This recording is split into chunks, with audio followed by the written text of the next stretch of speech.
Bonjour et bienvenue dans ce nouvel épisode de DevApps, podcast consacré à l'actualité, au développement et à l'architecture des technologies.net. Nous enregistrons cet épisode le 4 octobre 2017 et nous sommes en direct de l'événement Microsoft Experience 2017 à Paris. Et nous avons la chance de pouvoir discuter et surtout de rencontrer tous nos amis de Lifetime qui viennent également d'enregistrer leur épisode. Donc il y a Guillaume, Flobo et Florency qui sont autour de la table, si je ne me trompe pas. Oui, tout à fait. Salut Denis. Bonjour messieurs. Alors nous avons d'autres personnes également qu'on va présenter au fur et à mesure puisqu'on a prévu de faire plutôt un aspect d'interview et de discuter sur des sujets très intéressants mais des sujets divers.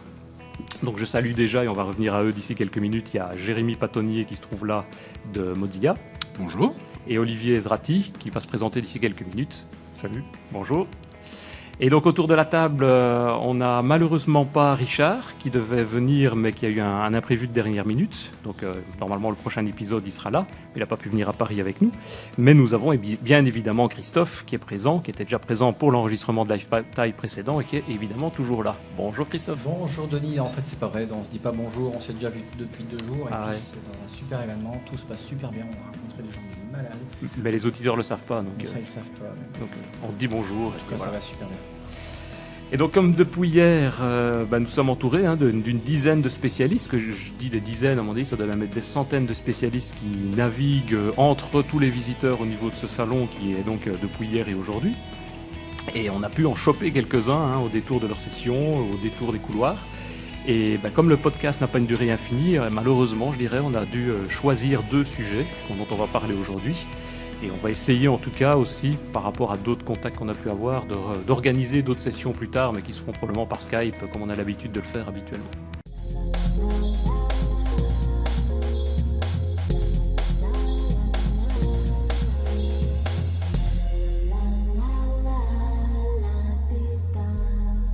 Et donc je peux peut-être te passer la parole Christophe pour que tu puisses déjà introduire notre premier invité, qui est Olivier Ezrati, qui va à mon avis se présenter, mais pour pouvoir en parler et puis voir le sujet du jour. Bonjour Olivier, mais en fait tu es quelqu'un d'extrêmement connu que je ne connaissais pas, humble que je suis. Non mais sincèrement, hier on a passé une heure et demie ensemble, on a discuté sur les sujets de l'IA. Et j'ai été retourné de comment tu m'as présenté, comment tu nous as présenté un peu l'IA. Je le voyais pas du tout comme ça, je le voyais négativement. Et maintenant, je suis d'un enthousiasme absolu. Mais juste avant, je voudrais Je suis ravi de l'effet que ça donne. Mais complètement. Depuis hier, il m'en parle.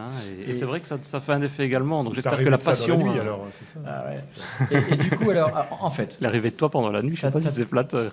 Non, de l'IA. On est bien d'accord. J'ai eu peur. De tout ce qu'on a discuté.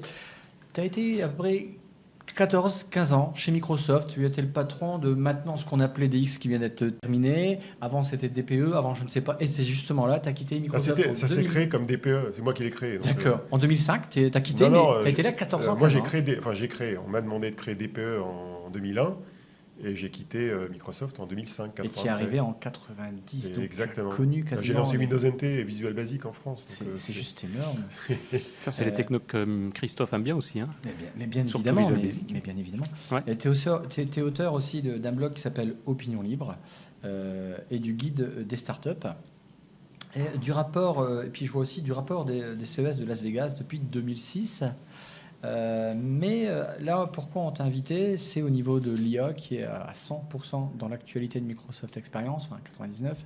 Pas que de Microsoft Experience. Non, pas de Microsoft Experience, mais bon, là, on est invité. Ouais. Qu'est-ce que j'allais dire à ce propos ?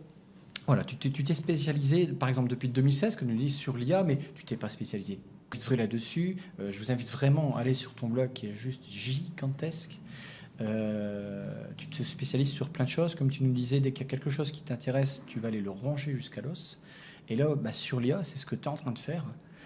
Je pense que l'os c'est un peu gros, mais oui, effectivement. Malheureusement, on va avoir 20 minutes, notre timing il est juste serré sur l'IA. C'est pour ça qu'on aura peut-être l'occasion effectivement de se reparler ou de se rencontrer à d'autres Alors, d'autres je vais moments, profiter si qu'on diffuse ça, parce que là, du coup, il ne pourra pas dire non.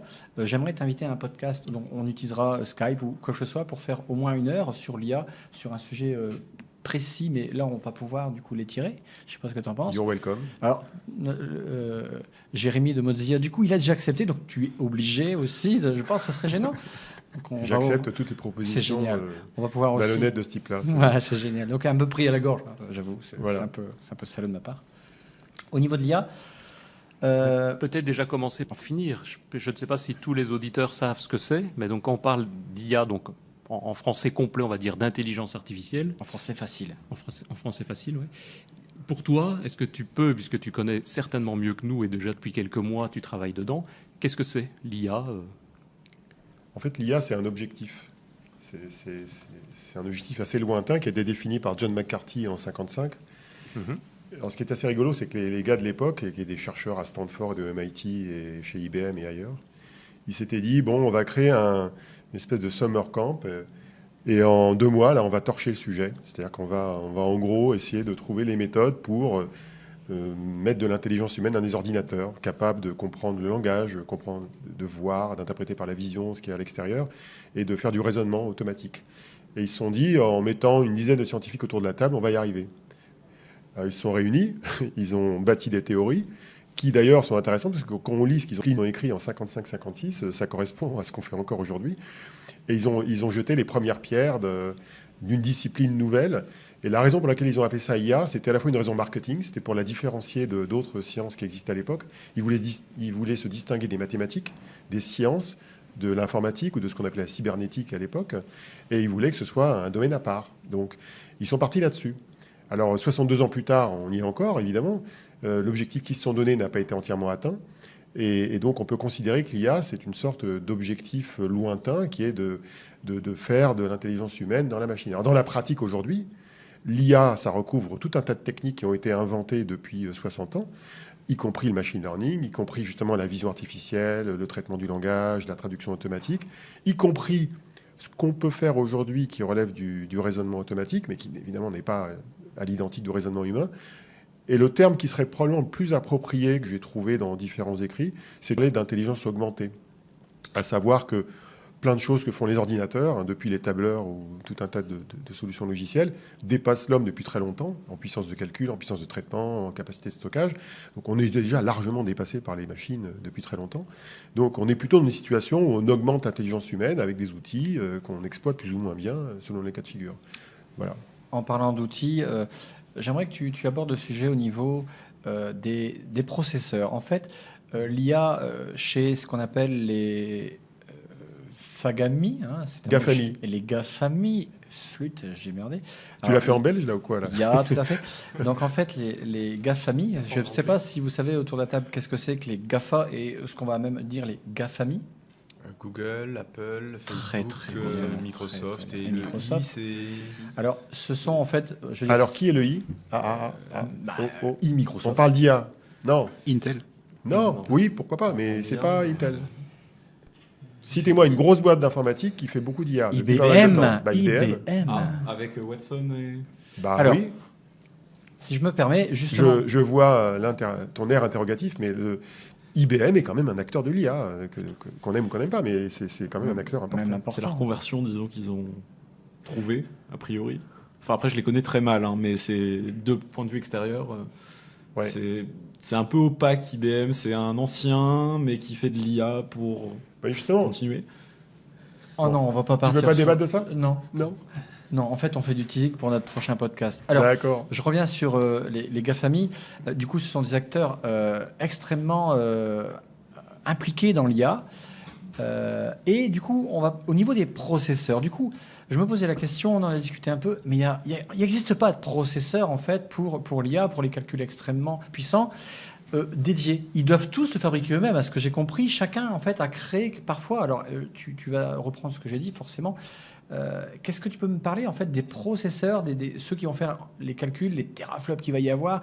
On parle d'une dernier iPhone qui a quand même un processeur qui est extrêmement puissant pour ça, mais finalement, est-ce que ça suffit ce qui est à l'intérieur de cet iPhone 8 ou il y a autre chose? Comment ça marche Oui, parce autour que- du processeur avec l'IA? Là, tu vas, je pense, déjà même un peu vite en parlant des processeurs, puisqu'il y a Du peut-être... teasing pour notre podcast. Oui, mais alors à ce moment-là, je veux dire, il y a une notion, si on a bien compris, en termes d'intelligence artificielle, et c'est pour ça probablement que ça fait plus de 50, 60 ans que ça se développe, c'est qu'on a besoin d'avoir une quantité, une puissance phénoménale qu'on commence peut-être seulement à avoir pour pouvoir exécuter ce genre de, je ne sais même pas si on peut les appeler des algorithmes, enfin ce genre de processus, à la fois de la puissance et des données aussi.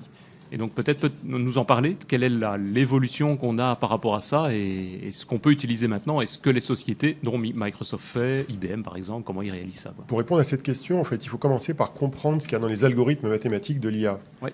et notamment dans le deep learning. Les algos du deep learning, ils sont basés essentiellement sur ce qu'on appelle des réseaux de neurones. Et la manière dont fonctionnent les réseaux de neurones d'un point de vue purement mathématique, c'est basé sur des choses assez simples. En fait, en maths, c'est des multiplications de matrices. En gros, quand on veut reconnaître des images avec des filtres, enfin, il y a toute une méthode dans ce qu'on appelle les réseaux convolutionnels. On multiplie des matrices par des bouts de matrices, ça donne des matrices. À la fin du réseau, on multiplie des vecteurs par des matrices, ça donne des vecteurs. Et donc ça, c'est des choses qu'on apprend en mathématiques, je sais pas, en terminale ou en classe prépa ou en université, selon les périodes. Désolé, j'ai fait des études il y a très longtemps, donc je ne sais pas ce qu'on fait aujourd'hui. Et aujourd'hui, si on veut faire des multiplications de matrices sur des processeurs classiques, des CPU type Intel, il faut calculer chaque cellule une par une, et c'est lent. C'est ce qu'on fait dans un tableur aujourd'hui quand on calcule un tableur d'un coup.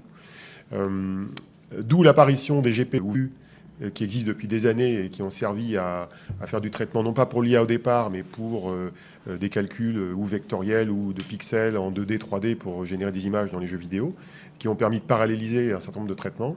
Et donc les GPU dominés aujourd'hui par NVIDIA sur le marché ont permis de commencer à paralléliser les traitements, d'abord pour la vidéo, pour l'image, et il se trouve que les algorithmes de traitement de matrice ont pu être déployés sur ces processeurs GPU. Mais ce n'est pas suffisant, parce qu'en fait, paralléliser la multiplication de matrices avec un GPU, c'est bien, c'est mieux qu'un CPU classique, mais ce n'est pas optimum. C'est mieux d'avoir carrément dans le silicium des multiplicateurs de matrices. D'où l'arrivée de nouvelles générations de procs, dont certains ont eu déjà quelques années d'ancienneté, qui ont été créés aussi bien pour des serveurs que pour de l'informatique embarquée, qui intègrent tout bêtement des multiplicateurs de matrices. Alors c'est le cas à la fois des derniers GPU NVIDIA de la série Volta, qui ont été annoncés en mai dernier. C'est le cas du processeur True North d'IBM, qui est utilisé pourtant pour l'instant uniquement chez IBM à une échelle semi-industrielle. C'est le cas des processeurs Brainwave que Microsoft a développé à base d'une technique sur laquelle on pourra revenir qui s'appelle FPGA, mais que pour ses data centers pour l'instant, que Microsoft n'a pas vocation à être un constructeur de serveurs et à vendre sa techno-hardware. C'est le cas de Google, avec ce qui s'appelle les TPU, c'est Tensor Processing Unit. Il y en a au moins une vingtaine sur le marché mondial aujourd'hui. Mais c'est ça qui Des est boîtes qui font étonnant avec une vision externe, enfin moi qui m'a Ouais. étonné aussi, on se rend compte là que c'est des sociétés, on parle de Microsoft, de Google, donc Ouais. des sociétés entre guillemets logicielles ou qui ont à but de fournir des solutions, qui commencent maintenant dans ce cadre-là à fabriquer, enfin non pas à fabriquer, à concevoir les processeurs pour qu'ils soient adaptés à leur système et pour pouvoir ensuite les mettre en place, quoi. Alors en qu'on aurait fait- tendance à dire, tiens, ils vont Oui. acheter chez AMD, chez Intel, ce qu'il Oui. faut pour... Alors, il y a plusieurs raisons à cela, mais ce n'est pas si nouveau que ça. Prenons le cas de Microsoft, qui est l'objet de la conférence aujourd'hui. Microsoft a très souvent été à l'origine de hardware innovants pour valoriser Windows, par exemple. Ils ont créé leur propre première souris en 82 ou 83 pour le PC. Ils ont créé la Xbox, ils ont même des claviers, ils ont créé des haut-parleurs qui se vendent plus maintenant, mais ils ont créé tout un tas d'accessoires qui valorisaient en fait leur plateforme. Rappelez-vous, quand les PC évoluaient très rapidement dans les années 90, ils créaient ce qu'on appelle des reference design. Donc c'est-à-dire qu'en fait, ils concevaient leur carte mère en disant avec Intel, voilà en gros à quoi doit ressembler le PC de cette année. Le PC 95, le PC 96, il a tel spec. Et ils balançaient ça chez les OEM, les constructeurs, pour que les constructeurs suivent. Donc en fait, IBM a toujours été dans Microsoft, a toujours été dans cette démarche de faire avancer le marché du matériel à partir de leurs compétences en logiciel. Alors pourquoi aujourd'hui les Google, les IBM, les Microsoft se sont lancés dans la création de processeurs ? Tout simplement parce qu'ils ont tous une offre en cloud, ils ont tous des problèmes de performance pour faire exécuter ces fameux algorithmes de deep learning et de machine learning. Donc ils se sont dit, pourquoi pas créer notre propre solution ? Et il faut savoir qu'aujourd'hui, créer son propre processeur, pour des sociétés qui sont quand même relativement riches, toutes les boîtes dont je vous parle, elles ont des milliards et des milliards et des milliards de dollars en cash ou à leur bilan, elles ont largement de quoi payer ça.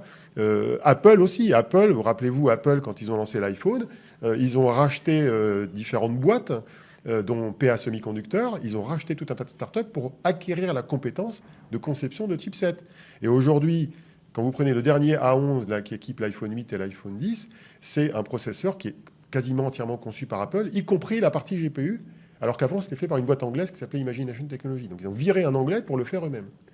Et ils ont acheté une boîte pour, justement, acquérir la compétence pour faire le petit bout du processeur qui gère les réseaux de neurones. Donc, ils en ont besoin.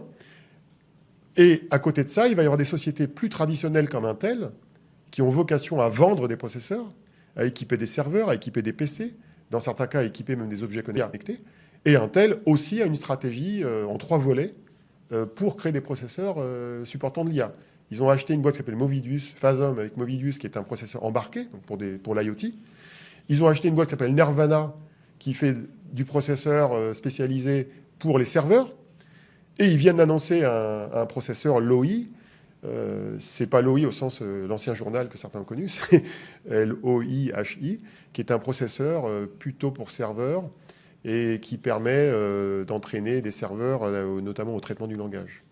Alors il y a peut-être un point que je n'ai pas évoqué que je voudrais souligner, notamment pour faire la comparaison entre les processeurs pour les smartphones et les processeurs pour les serveurs. Les processeurs pour les serveurs, ils sont conçus pour être extrêmement efficaces pour ce qu'on appelle l'entraînement des réseaux de neurones. Pourquoi ? Parce que l'entraînement d'un réseau de neurones, notamment pour reconnaître des images, reconnaître de la parole ou de la traduction, il doit faire, je ne sais plus de quel ordre, c'est de l'ordre de 1000 à 10 000 fois plus de traitement pour s'exécuter en runtime.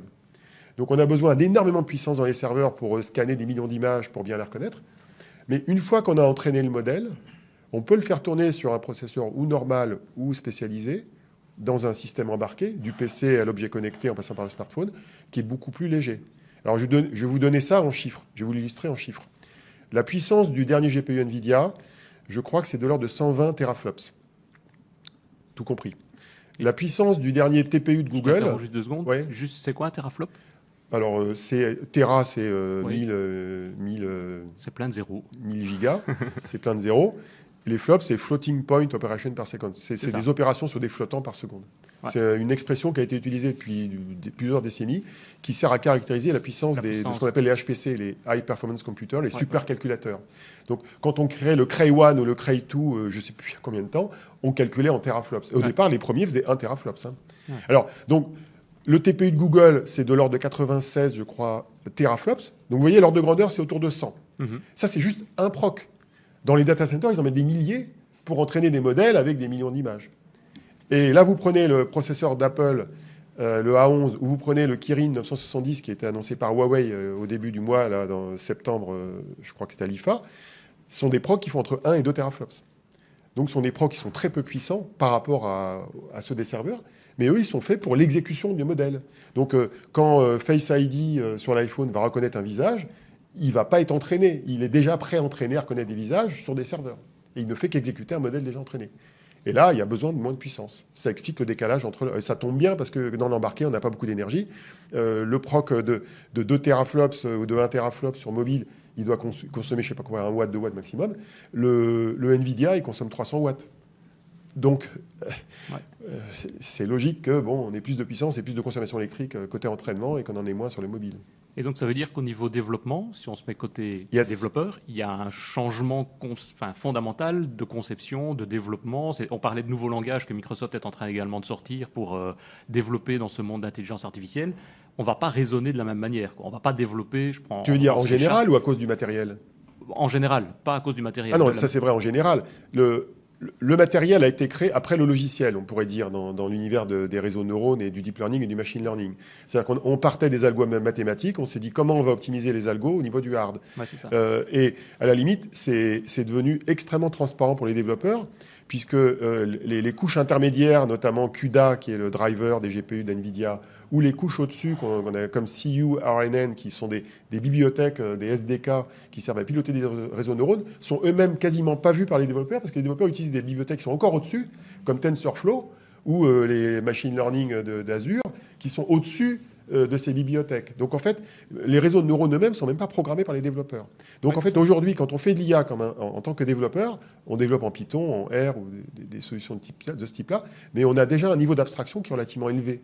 Donc à la limite, le hard, pour peu qu'on ait le hardware qui va. Donc on déploie son appli avec Docker et tout, on le met sur Azure, et on dit je veux tant de serveurs, et après, roule ma poule, quoi. Ça roule, et ça fait l'entraînement des modèles. Oui, parce qu'il y a tout un processus derrière qui va nous simplifier ce travail-là, quoi. Bah oui. Mais si je comprends, notamment Microsoft a présenté, je crois que c'est à la keynote ce matin également, qu'on va pouvoir transférer, ne fût-ce que le binaire, donc du raisonnement de l'algorithme d'intelligence artificielle généré sur les serveurs avec une puissance phénoménale dans Azure par exemple, récupérer ce résultat-là de conception pour le mettre dans un mobile. C'est pas juste je prends le résultat, le binaire, et c'est bon, puisque le CPU n'est pas le même, Ouais, le processeur n'est pas le même. Conceptuellement, c'est un peu plus compliqué, mais enfin, quand on a fait du développement soi-même, c'est quand même pas la guerre des étoiles. Ça consiste en quoi, un modèle qu'on va déployer sur un mobile? Fondamentalement, c'est un réseau de neurones, conceptuellement. Donc, il faut connaître que c'est quand même un réseau de neurones artificiel. Un réseau de neurones artificiel, c'est un bitonio qui a des entrées et des sorties. Et dans les entrées et les sorties, il y a des paramètres qui sont des valeurs flottants qui permettent de jauger du truc. Quand on fait l'entraînement, on fait des milliards d'opérations pour trouver ces paramètres. Une fois qu'on a trouvé ces paramètres, qu'est-ce qu'il faut? Il faut charger l'algorithme qui exécute le réseau de neurones et les paramètres qui vont avec. Conceptuellement, c'est pas très compliqué.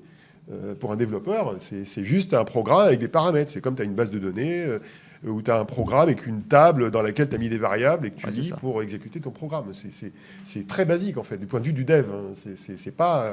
C'est pas conceptuellement tordu. Mais donc, ce que j'entends aussi dans ce dont tu expliques ici, c'est que, et ça c'est peut-être une nouveauté, je ne sais pas si c'est lié justement au fait qu'on parle beaucoup de l'intelligence artificielle maintenant, c'est qu'on se retrouve avec des quantités de données, donc des jeux, je suppose, de tests, qui deviennent avec Internet notamment phénoménales, puisqu'on doit faire apprendre le système.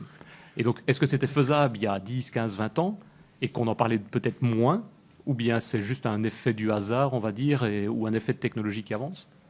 C'est vrai qu'on exploite plus de volume de données, oui, c'est sûr.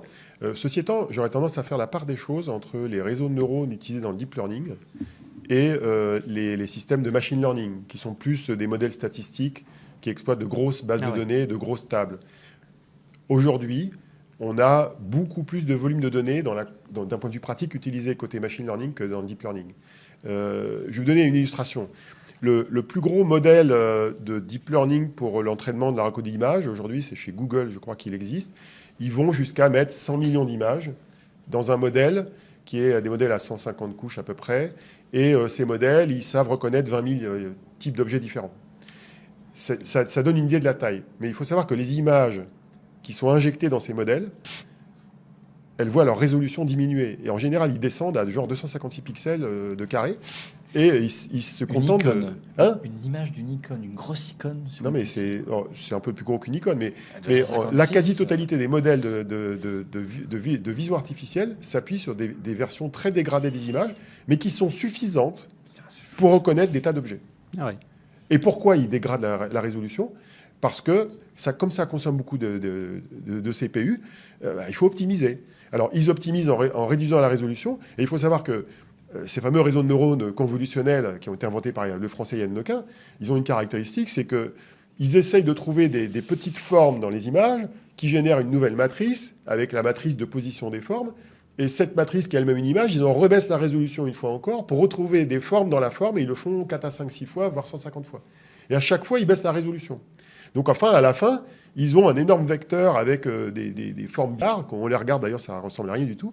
Et ils savent faire la correspondance entre la combinaison des formes et un nom d'objet. L'amélioration serait aussi d'augmenter cette résolution un jour avec la puissance? Probablement, ouais. Et d'ailleurs, n'oubliez pas que l'homme, il a une vision de 1 à 2 gigapixels. Donc, on est quand même pas mal. On n'est pas mauvais encore, nous, avec l'homme et l'animal, d'ailleurs, l'homme et les mammifères. On a une vision qui est beaucoup plus fine que celle des machines. Alors, les machines, elles ont un modèle statistique. Ils savent reconnaître un chat, un chien, un bateau et les objets dans une image parce qu'ils utilisent des modèles purement mathématiques. Nous, on a un modèle maillé différemment dans nos neurones, dans notre cortex visuel. On a beaucoup de neurones. Elles sont très maillées. Chaque neurone du cerveau est connecté à 20 000 autres neurones par des synapses et des axones. C'est très compliqué. Et donc, on a un modèle qui est beaucoup plus sophistiqué. Et un jour, par contre, on consomme que 20 watts. Notre cerveau, c'est 20 watts. C'est en gros un processeur Core i7 à pleine puissance sur un laptop. Ah ouais. Ça calme. Oui, tu avais une question?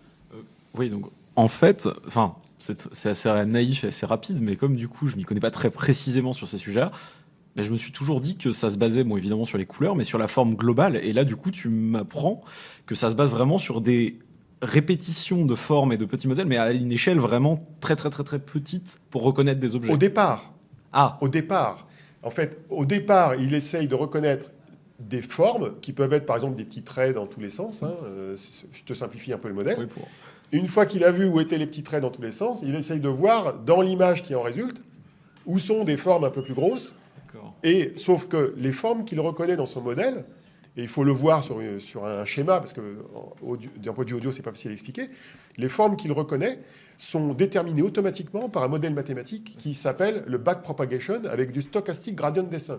Ça, c'est juste pour vous en foutre un... J'ai compris l'article, je pour vous crois. en boucher un coin. C'est des méthodes mathématiques qui consistent à calculer des taux d'erreur entre le résultat qu'on veut obtenir et le résultat que le machin génère. Et on sait propager dans les neurones les erreurs pour trouver un moyen d'ajuster les potentiels de jusqu'à 50 millions de paramètres de chaque neurone dans le bitonio. Et à la fin, le système qui calcule avec des teraflops pendant parfois des semaines, il est capable de trouver comment ajuster tous les poids de tous les neurones pour que ça marche. Mais c'est de la magie au sens où à la fin, ça reconnaît qu'un chat est un chat, un chien est un chien. Les images qu'il a créées entre les deux, ça ressemble à rien. Enfin, disons, quand tu regardes, ça ressemble à des bouts d'œil, des bouts de nez, des bouts de machin, des bouts d'objets, mais de manière très bizarre. C'est un modèle purement statistique, en fait. Et ça marche. Mais c'est pas exactement le même fonctionnement que celui de notre cerveau. Ça ressemble à peu près à la manière dont le cortex visuel fonctionne, mais c'est approximatif. Mais c'est extrêmement puissant parce que ça part d'une image de très basse résolution. C'est ça qui est extraordinaire. Et d'ailleurs, ça aboutit à un point qui est important de connaître quand on est développeur, parce que ça génère un énorme débat que je dirais politique ou sociologique, notamment chez les régulateurs. C'est que ces algorithmes-là, qui créent ces espèces de couches intermédiaires d'interprétation des images, qui s'appliquent aussi au traitement du langage, ils génèrent des informations qu'on ne peut pas comprendre. Au sens, on voit un truc, c'est généré automatiquement avec des modèles mathématiques, mais on ne comprend pas. Et ça aboutit à une nouvelle expression qui est relativement nouvelle, qu'on appelle l'inexplicabilité des algorithmes. Et ça génère beaucoup d'inquiétudes chez les politiques, parce qu'ils disent, on ne peut pas expliquer le truc, c'est des maths, ça marche tout seul, et donc c'est un problème.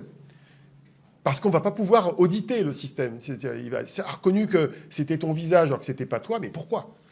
Parce que tu ressemblais à quelqu'un d'autre. Voilà. Et s'il s'agit de trouver un criminel ou un terroriste et que tu es arrêté à l'aéroport aux États-Unis à cause de ça, ça peut être embêtant. Donc si tu ne peux pas l'expliquer parce que les couches intermédiaires sont calculées automatiquement, voilà. Alors en fait, plus tu regardes comment ça marche de près, plus tu te rends compte que c'est comme les maths depuis très longtemps. Il y a plein de trucs en maths qui sont calculés automatiquement, avec des nombres flottants, et on n'est pas capable forcément de rentrer dans le détail de plein de calculs qu'on fait dans la vie de tous les jours sans passer par l'IA. Donc quand on connaît les maths et quand on connaît le dev, c'est pas mystérieux. Mais quand c'est des politiques qui s'emparent du sujet, ou des gens du business, ou des sociologues ou des philosophes, ça se met à délirer dans tous les sens en disant voilà, danger, quoi. Alors que le danger, il vient plutôt des données qui alimentent le système que de l'algorithme lui-même. Ouais. Denis ? Ok. Ben, oui, il y avait une dernière question ? Non, c'était juste une remarque. Est-ce que cette histoire autour justement de la peur sur les algorithmes, des IA et compagnie, elle vient pas aussi de préconceptions qu'on a sur ce que doivent être des machines, au sens, une machine, quand je lui rentre A et qu'elle doit me sortir B, et ben elle me sort B et pas C. Je vois pas, je ne peux pas comprendre ta question. Ce que je veux dire, c'est La décision. la nature de la décision, c'est on s'attend à on s'attend à ce que le résultat soit toujours prédictible avec une machine. Oui, ok, d'accord. Bah, c'est fameux. Il y a le fameux dilemme sur les voitures autonomes qui fait partie des débats. Oui, non, le travers que nous avons en général avec les machines, c'est que nous avons tendance à avoir une vision anthropomorphique de la machine. On a envie de projeter sur la machine des caractéristiques, voire des tares humaines. Et donc, on ne comprend pas que derrière, c'est que des maths. En fait, c'est pas des hommes avec leurs caractéristiques. L'effet science-fiction et les films qui ressortent. Voilà, c'est l'effet dystopique des science-fiction. Une des manières de contourner le problème dans le débat, qui d'ailleurs faisait l'objet d'une des sessions de Microsoft Experience aujourd'hui, jouée par Aurélie Jean, qui était très bien, c'est de se rappeler que les biais qui peuvent induire en erreur une IA sont beaucoup plus les biais venant des données qui alimentent l'IA que les biais venant des algos eux-mêmes. Je vais vous donner un exemple que j'aime bien, qui concerne IBM et Watson, mais qui n'est pas spécifique à IBM. Il y a des solutions aujourd'hui chez IBM qui visent à aider les cancérologues à faire du diagnostic et de la prescription. Pour dire, voilà, sur tel type de cancer, il faut faire tant de chimio, tant de radiothérapie, une immunothérapie ciblée, etc., basée sur le génome, et basée sur toute la littérature scientifique sur le sujet. Problème, la littérature scientifique dans le domaine du cancer, mais dans plein d'autres domaines, est à moitié bidonnée. Il y a une étude qui a été faite par Stanford en 2014 qui montrait que la moitié des articles scientifiques, enfin des papiers publiés dans Nature, Science, etc., étaient ou totalement ou à moitié bidonnés. Et puis il y a un autre biais scientifique qui est connu en santé, c'est que quand il y a des études scientifiques qui sont publiées sur de nouveaux médicaments, il n'y a que les résultats positifs qui sont publiés. Mais les résultats négatifs ne sont pas publiés, parce que ce n'est pas très intéressant de publier un résultat négatif. Résultat, toutes ces données qui sont biaisées par l'homme biaisent l'algorithme. Mais ce n'est pas l'algorithme qui est biaisé, c'est la data qui l'alimente. Donc je pense que le débat sur l'inexplicabilité des algorithmes doit être déplacé sur les données qui alimentent et qui sont d'origine humaine. Et aujourd'hui, 99% des solutions d'IA sont alimentées par des données d'origine humaine et par de l'intelligence humaine, quelle que soit sa forme. Eh ben, je pense que c'est un sujet, à mon avis, qui est très très vaste, qu'on va justement pouvoir peut-être, si jamais tu es d'accord, pouvoir en rediscuter plus longuement. Un grand merci en tout cas, un grand merci Olivier Ezrati. Je mettrai toutes les coordonnées également si jamais d'autres personnes veulent avoir des informations vers ton blog, vers ton Le blog, compte c'est Twitter. O comme Olivier, Ezrati, EZRATY.net. Tu tapes opinion libre en clair, tu On tombes l'a dessus aussi. Hein. très C'est rapidement. plus facile à retenir. Oui, peut-être, c'est vrai. Un grand merci en tout cas. Merci Olivier. Merci, merci. Ben, je propose peut-être c'est de passer, si possible assez rapidement, de passer directement au deuxième sujet et donc de voir avec Jérémy Patonnier, qui est présent avec nous, de venir nous expliquer le sujet suivant qui est une session que tu as faite il y a quelques dizaines de minutes, je pense, qui concerne les Progressive Web Apps. Mais donc peut-être pour te présenter rapidement, donc j'ai juste noté que tu étais chef de projet MDN chez Mozilla. Qu'est-ce que ça veut dire? Alors, moi, je travaille dans l'équipe qu'on appelle Developer Outreach. Le travail de cette équipe, en général, c'est d'aller voir les développeurs et de leur donner des informations sur comment marche le web, qu'est-ce qu'on peut faire avec, etc. On a beaucoup de différentes actions là-dessus. La principale chose qu'on fait, c'est un site web qui s'appelle MDN. C'est le Mozilla Developer Network, qui est en fait un wiki qui contient de la documentation sur les technos qu'on a dans les navigateurs. HTML, CSS, JavaScript, etc. Je pense que ceux qui font du développement web, à mon avis, connaissent ce site-là sans trop de difficulté. Alors justement, et pour ceux qui ne le connaissent pas, est-ce que tu pourrais me repositionner, me redéfinir en fait Mozilla, Firefox, MDN, l'open source, parce que c'est des mots clés qui me viennent dès que je parle de Mozilla et que je ne suis pas forcément en fait le connaisseur. Ouais, il y a moyen? tout à fait, absolument. Donc Mozilla, c'est une organisation à but non lucratif qui a pour objectif de faire en sorte que Internet reste un bien commun, utilisable par tous, non biaisé et émancipateur fondamentalement. Et comment quel est votre business model du coup? Alors, notre business model, en fait, il passe déjà par le fait que pour obtenir les objectifs qu'on a, on fabrique un navigateur web qui s'appelle Firefox. Oui. Ça, c'est notre principale activité, c'est celle-là. Votre portail et votre porte. C'est la porte d'entrée vers le web, effectivement. C'est comme Edge l'est pour Microsoft, comme Safari l'est pour Apple, comme Chrome l'est pour Google. Et donc, comment on gagne de l'argent? Eh bien, c'est grâce à Firefox, puisque pour un navigateur, c'est bien, mais un navigateur tout seul, ça fait pas grand-chose. Très souvent, la première chose qu'on va utiliser, ça va être un moteur de recherche. Et donc, Firefox arrive avec un certain nombre de moteurs de recherche par défaut présents dans Firefox. Eh ben, ces moteurs de recherche, pour être les moteurs de recherche par défaut, nous versent un peu d'argent. Et les gens qui font le choix d'utiliser ces moteurs de recherche par défaut, à chaque fois qu'ils vont faire une recherche, eh bien, ces moteurs de recherche vont nous reverser un pouillème de centimes à chaque fois. Voilà. Ça, c'est la principale façon donc, qu'on a de gagner de l'argent. Je rappelle que comme on est aussi une organisation à but non lucratif, on peut aussi recevoir des dons. Exactement. Et donc, effectivement, on en reçoit un petit peu. Alors, effectivement, je ne vais pas vous mentir non plus. Le rapport entre les deux, il est en faveur de l'activité commerciale. Oui, bien sûr. Voilà. Et si on revient peut-être alors à ce moment-là au sujet, donc le Tout à fait. PWA. Donc PWA, le Progressive Web nouveau Apps. buzzword à la mode dans le web. Déjà, peut-être nous dire effectivement qu'est-ce que c'est, parce que Progressive Web Apps, web on connaît, apps on connaît. Déjà, c'est bizarre de les relier ensemble, enfin, du moins dans la conception qu'on en a, à mon avis. Le Progressive, là, Voilà, c'est pas ce que c'est. Donc, Ouais, non, Alors, c'est en fait une Progressive Web App, donc un PWA, c'est un site web, fondamentalement, qui embarque certaines technologies ultra modernes qui arrivent ou qui viennent juste d'arriver dans les navigateurs, et qui permet en fait de faire en sorte qu'un site web fournissent en fait une expérience à l'utilisateur qui est la même qu'il aurait avec une application native qu'il aurait installée sur sa machine plutôt que de passer par un site web. Mais toujours dans un navigateur ou bien... Alors, c'est là où justement on essaie on brouille les cartes, si je puis dire, avec une Progressive Web App. C'est que ça va fonctionner dans un navigateur, mais si on veut que cette Progressive Web App soit vue comme une application, on va pouvoir le faire. C'est-à-dire, en particulier, c'est surtout sur mobile que les use cases sont les plus importants. Ouais. On va, plutôt que d'enregistrer un bookmark dans son navigateur, ce bookmark, on va le mettre sur l'écran d'accueil du téléphone. Et quand on va lancer ce site web depuis cet écran d'accueil, en fait, on va enlever l'interface du navigateur et on va juste afficher le site web tout seul qui va donc se comporter comme une application. Ni plus ni moins. Mais alors, je vois des froncements de sourcils, des choses comme ça. Au niveau PC? Alors, pour l'instant, en desktop, on n'a pas... À mon avis, à ma connaissance, aucun des constructeurs de navigateurs n'a fait l'implémentation de ça dans le desktop, mais rien ne l'empêche. Mais donc, c'est juste que pour l'instant, il faut du temps pour l'implémenter et personne n'a fait ce travail-là pour l'instant.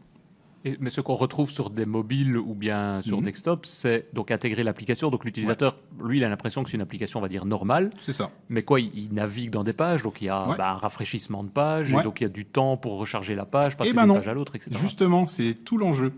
Donc le premier aspect, c'était le côté je m'installe un site web comme si c'était une application. Et ensuite, il faut lui donner des comportements d'application. Okay. Et en particulier, il y a 2 comportements clés d'applications qui sont au-delà dans mon OS, quand j'affiche mes applications, je le vois comme une application à part et pas comme un onglet de mon navigateur, ce genre de choses-là. Il y a la question effectivement que tu signales de dire il y a un réseau derrière et en réseau il peut y avoir de la latence, c'est lent, ça peut voire même ne pas être là. Et pour ça, il y a une technologie qui s'appelle Service Workers pour les initiés, qui est en fait ni plus ni moins qu'un script JavaScript qui va travailler en tâche de fond et qui va intercepter les requêtes réseau de ce site web et qui va pouvoir gérer un cache et donc gérer une connexion offline complète sans que l'utilisateur s'en rende compte. Ça va être complètement transparent. Donc ça, c'était le premier point. Et le deuxième point qui fait que ça ressemble beaucoup au comportement d'une application, c'est le fait que les applications, une des choses qu'on leur demande, surtout sur mobile, c'est de réengager l'utilisateur. C'est-à-dire de lui rappeler que cette application, elle existe, qu'il y a des trucs à faire avec, etc. Les notifications et ce genre de choses. Quoi. Exactement. Les notifications sont la principale chose à faire là-dessus. Et ce même service worker, en fait, permet de faire la même chose. C'est-à-dire que si on l'appelle service worker, c'est parce que c'est un service. C'est-à-dire que même si le navigateur est fermé, ce service peut être réveillé par une notification push qui va notifier l'utilisateur qu'il y a quelque chose de nouveau sur ce site web. Donc, on commence à avoir des comportements qui sont les comportements natifs des applications.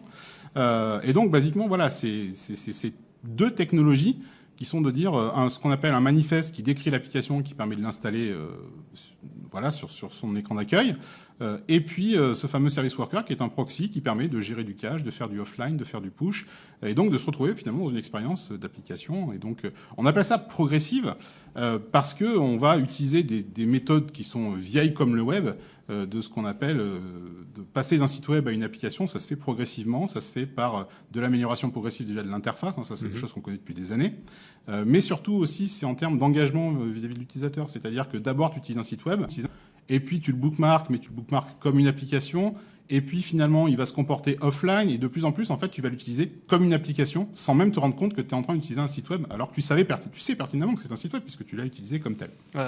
C'est ce qu'on retrouve peut-être de plus en plus dans toutes les applications. Enfin moi l'idée c'est on parle de Google, tous les services de Google a priori sont des applications de ce type-là. Tout à fait.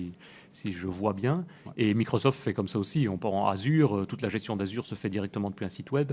Et donc, ça n'est pas propre ni à une société, ce genre de technologie.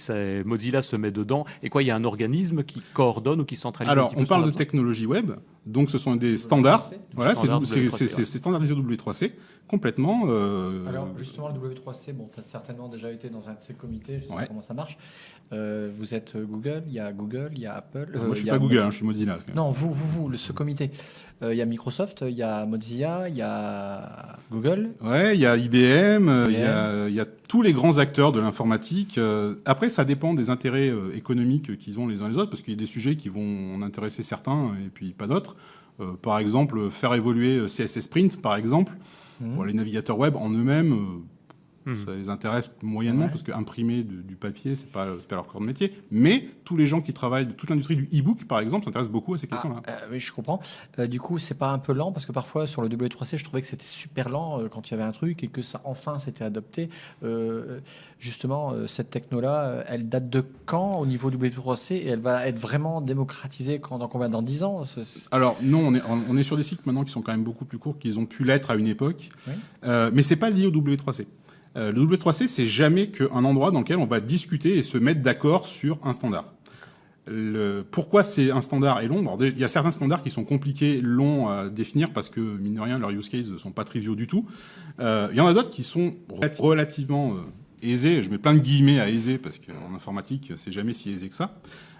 Mais pour peu que les acteurs qui vont implémenter ces standards soient d'accord, ça peut aller très très vite. On a l'exemple de WebAssembly, qui est un nouveau langage précompilé, un semi-assembleur pour le web.